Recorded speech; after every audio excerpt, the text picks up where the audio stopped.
Salut à tous, c'est l'heure de Boukalicious. Aujourd'hui, je vais vous parler de tout ce qui fait boom de Kiko Amat aux éditions Asphalt. Je vous épargnerai un mauvais jeu de mots en disant qu'il s'agit d'un roman explosif. Je tiens à rester en bon terme avec les éditions Asphalt et à garder ma dignité. Tout ce qui fait boom nous raconte les jeunes années de Panic Orfila, jeune garçon moitié espagnol, moitié anglais qui perd ses parents dans un accident à l'âge de 8 ans. Il est alors recueilli et élevé et éduqué par une grande tante anarchiste qui va lui inculquer quelques notions de culture, de littérature et des grandes idées qui vont bien se loger dans son crâne de jeune homme jusqu'à sa vingtaine d'années, où là, on le découvrira à Barcelone, où il va étudier et faire la connaissance d'un groupe de dandys intellectuels, mystérieux, cyniques et visiblement pas très raccord avec la loi, qui va petit à petit intégrer, parce qu'il va être forcément séduit par leurs idées, leurs grandes théories, leur discrétion et également leur similitude au niveau de la pensée anarchiste. Il va se trouver que c'est bien beau toutes ces idées, mais qu'au final,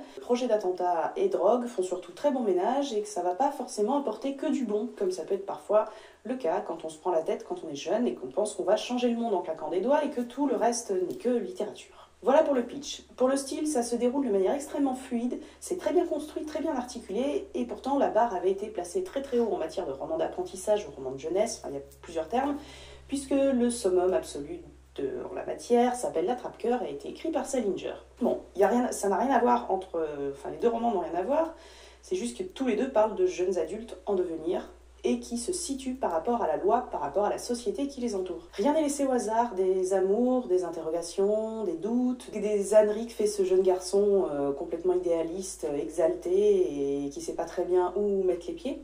Au final, c'est un roman extrêmement touchant, fort, cynique, c'est vraiment très aigu, ça ne tombe jamais dans la démagogie, jamais dans l'auto-apitoiement, et en fait on est vraiment emporté dans la lecture, non seulement par le style et la construction, ça j'ai dit, par le sujet aussi, mais par l'espèce de nostalgie qu'on ressent.